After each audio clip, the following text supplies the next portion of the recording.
तो सबसे पहले हम लोग देखते हैं कि पोषण की आवश्यकता क्यों होती है और ये कितने प्रकार का होता है। ठीक, तो पोषण क्या है और न्यूट्रिशन किसे कहते हैं बेसिकली।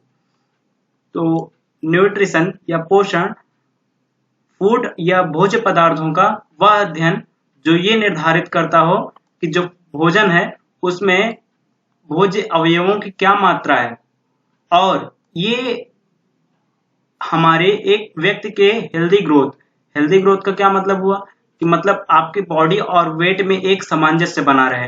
हेल्दी ग्रोथ और हेल्दी फंक्शनिंग के लिए, फंक्शनिंग मतलब कार्यकारक क्षमता, जैसे कुछ लोग होते हैं बहुत जल्दी काम करते हुए थक जाते हैं, तो वो हेल्दी फंक्शनिंग के लिए भी जितनी आपको अमाउंट ऑफ फूड न्यूट्रिएंट्स चाहिए, ठीक है, तो और ये विभिन्न व्यक्तियों की आवश्यकता अनुसार किस तरह से विभेदित होता है या किस तरह से वैरी करता है, इसी को हम पोषण कहते हैं।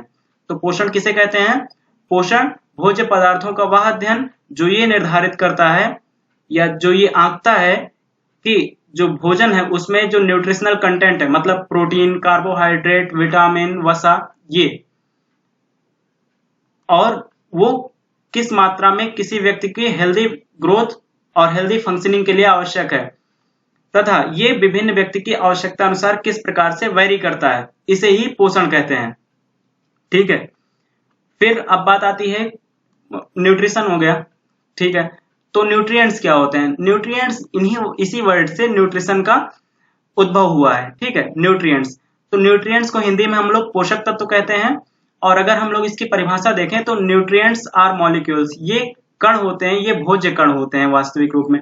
ये वो भोज्य कण होते हैं जो कि किसी भी जीव को एनर्जी, ग्रोथ और डेवलपमेंट, ऊर्जा वृद्धि और विकास तथा पुनर्चक्रण के लिए आवश्यक होते हैं। जैसे हमारी बॉडी जब एनर्जी कंजप्शन करती है, नहीं, जब हम कोई वर्क करते हैं तो हमारी बॉडी एनर्जी का उपयोग करती है, जो कि विभिन्न प्रकार के अणुओं के टूटने से होता है, फिर से उनका निर्माण करने की क्षमता। ठीक है, तो वो हमारी जो बॉडी है, हमारी बॉडी या कोई भी जीव, तो ये जो प्रक्रम है, ये प्रक्रिया ही हम लोग, ये प्रक्रम तो पोषण कहलाता है, लेकिन इस प्रक्रम के लिए जितने हमें मॉलिक्यूल्स की, जो मॉलिक्यूल्स की आवश्यकता होती है उसे हम लोग फूड न्यूट्रिएंट्स कहते हैं। ठीक है, और न्यूट्रिएंट्स आर डाइजेस्टेड, ये हमारे शरीर में पाचित होते हैं, और या फिर कहें तो ये ब्रेक डाउन होते हैं अपने बेसिक पार्ट्स में। बेसिक पार्ट्स मतलब कार्बोहाइड्रेट, प्रोटीन, वसा, ठीक है, ये mainly, and to be used by the organism, जो कि किसी जीव द्वारा उपयोग किया जाता है। तो what is the meaning of nutrients? पोषक तत्वों का क्या अर्थ है? तो पोषक तत्व जो होते हैं ये भोज्य कण होते हैं जो कि किसी भी व्यक्ति के ऊर्जा वृद्धि, विकास तथा क्षतिपूर्ति या एनर्जी के पुनर्चक्रण के लिए आवश्यक होते हैं। और जो न्यूट्रिएंट्स होते हैं इन्हें हमारी बॉडी डाइजेस्ट करती है या विभिन्न मूल अवयवों में तोड़ती है, जो किसी भी व्यक्ति या जीव के ऊर्जा उत्पादन के लिए आवश्यक होते हैं। ठीक, अब लेमैन टर्म में हम लोग देखते हैं पोषण क्या है और पोषक तत्व क्या है। तो इस लाइन से हम लोग को क्लियर हो जाएगा। पोषक तत्व क्या है? तो फूड और एनी नरिशिंग सब्सटेंस, जो भोज्य पदार्थ या कोई भी ऐसा पुष्टिकारक पदार्थ जो कि जीव पाचित करता है। क्यों पाचित करता है? Required for growth, repair and normal metabolism, अपनी वृद्धि, विकास या और सामान्य उपापचय क्रिया को संपादित करने के लिए। और इन सभी मेटाबॉलिज्म या फिर रिपेयर और ग्रोथ संबंधित जो सभी प्रक्रियाएं हैं, इनमें जो प्रक्रम यूज हो रहा है उसी को हम लोग पोषण कहते हैं। ठीक है, एक बार फिर से देखते हैं। भोजन या कोई भी पुष्टिकारक पदार्थ जो जीव पाचित करता है और उससे अपनी ऊर्जा, वृद्धि, विकास एवं सामान्य उपापचय सुनिश्चित करता है, उसे ही हम पोषक तत्व कहते हैं। तथा पोषक तत्वों के माध्यम से इन समस्त क्रियाओं का संपादित होना पोषण कहलाता है।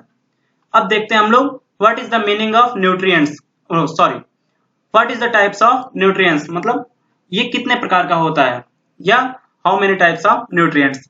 तो न्यूट्रिएंट्स मेनली दो प्रकार के होते हैं, मैक्रोन्यूट्रिएंट्स और माइक्रोन्यूट्रिएंट्स। मैक्रोन्यूट्रिएंट्स मतलब बृहदाणु और माइक्रोन्यूट्रिएंट्स मतलब सूक्ष्माणु। बृहदाणु का क्या मतलब हुआ? बृहदाणु दरअसल इसलिए कहते हैं इसको क्योंकि इनकी हमें शरीर में अधिक मात्रा में आवश्यकता होती है। इनकी शरीर में अधिक मात्रा में आवश्यकता क्यों होती है? क्योंकि हमें इन्हीं मैक्रोन्यूट्रिएंट्स के माध्यम से ही ऊर्जा मिलती है, ना कि माइक्रोन्यूट्रिएंट्स के माध्यम से ऊर्जा मिलती है। हमें ध्यान रहे, हमें सिर्फ और सिर्फ माइक्रोन्यूट्रिएंट्स के माध्यम से ऊर्जा मिलती है, माइक्रोन्यूट्रिएंट्स के माध्यम से ऊर्जा नहीं मिलती है। माइक्रोन्यूट्रिएंट्स कौन कौन से होते हैं? कार्बोहाइड्रेट, प्रोटीन और फैट। कार्बोहाइड्रेट, प्रोटीन और वसा को हम लोग माइक्रोन्यूट्रिएंट्स कहते हैं। तो आप कहेंगे कि फिर हमें माइक्रोन्यूट्रिएंट्स की आवश्यकता क्यों है? नहीं, हमें माइक्रोन्यूट्रिएंट्स की आवश्यकता भी है क्योंकि अगर हमें माइक्रोन्यूट्रिएंट्स नहीं होंगे तो इनका पाचन नहीं होगा। ठीक है, तो माइक्रोन्यूट्रिएंट में हम लोग विटामिन, मिनरल्स और वाटर तथा रफेज इनका अध्ययन करते हैं।